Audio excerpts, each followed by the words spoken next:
सूर्योदय हुआ और कुरुक्षेत्र की धरती ने एक और रक्त रंजित दिन का स्वागत किया। युद्ध का 16वां दिन आरंभ हो चुका था। आज सेनापति बने थे अंगराज कर्ण, सूर्यपुत्र, दानवीर और नियति से बंधा हुआ योद्धा। उनके आदेश पर कौरव सेना मकर व्यूह में ढल गई। एक ऐसा व्यूह जो आक्रमण के लिए बना था, न कि रक्षा के लिए। पांडवों ने उत्तर दिया शकट व्यूह से, जहां संयम और रणनीति ही अस्त्र थे। शंखनाद गूंजा और फिर कुरुक्षेत्र कांप उठा। सबसे पहले कर्ण का सामना हुआ धर्मराज युधिष्ठिर से। दोनों ओर से बाणों की वर्षा होने लगी।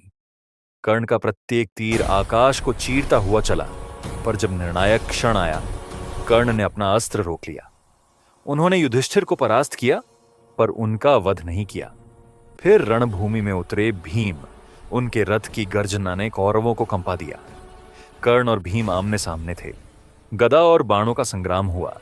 धरती थर्राने लगी, रथ चूर हो गए। भीम ने गदा चलाई, कर्ण ने अस्त्र रोका।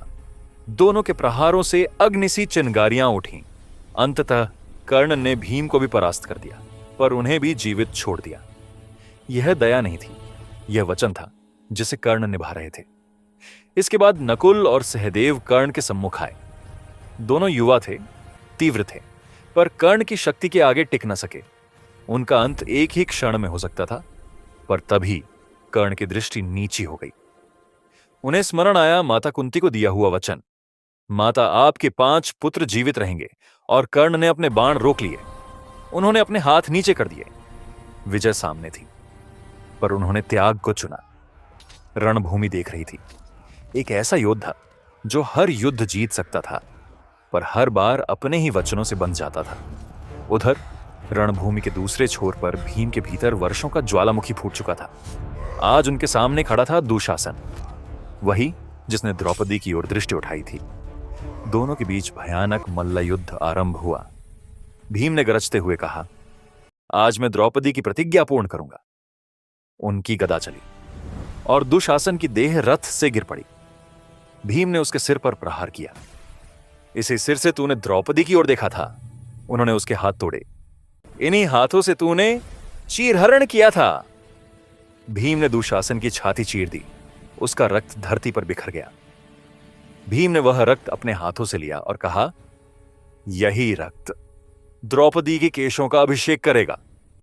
उन्होंने उस रक्त से द्रौपदी के केश धोए। वर्षों पुरानी प्रतिज्ञा पूरी हो चुकी थी। भीम ने अपने वचन का मान रखा। द्रौपदी का अपमान आज धुल गया। संध्या का समय हो चला था। धूल बैठ चुकी थी। कौरवों की पंक्तियां टूट चुकी थीं और कुरुक्षेत्र की हवा में पहली बार निराशा तैर रही थी। उसी समय हस्तिनापुर के राजमहल में संजय धृतराष्ट्र और गांधारी के समक्ष खड़ा था। उसकी आवाज कांप रही थी, महाराज, आज आपके पुत्र दुशासन का अंत हो गया। उसका रक्त रणभूमि की धूल में समा गया। धृतराष्ट्र का चेहरा जड़ हो गया। गांधारी की आंखों से आंसू बह निकले। संजय की वाणी रुक गई। राजमहल में मौन छा गया। धृतराष्ट्र ने भारी स्वर में कहा, पहले भीष्म, फिर द्रोण, अब दुशासन। कुरुक्षेत्र हमारी संतानों का श्मशान बन गया है। और उसी मौन में सूर्य धीरे धीरे अस्त होने लगा। 16वें दिन का अंत हुआ, दुशासन की मृत्यु के साथ। पर यह अंत नहीं था। यह अगली सुबह के लिए निमंत्रण था, क्योंकि अगला दिन कर्ण और अर्जुन का था। महाभारत अब अपने अंतिम और सबसे निर्दय मोड़ पर पहुंच चुका था।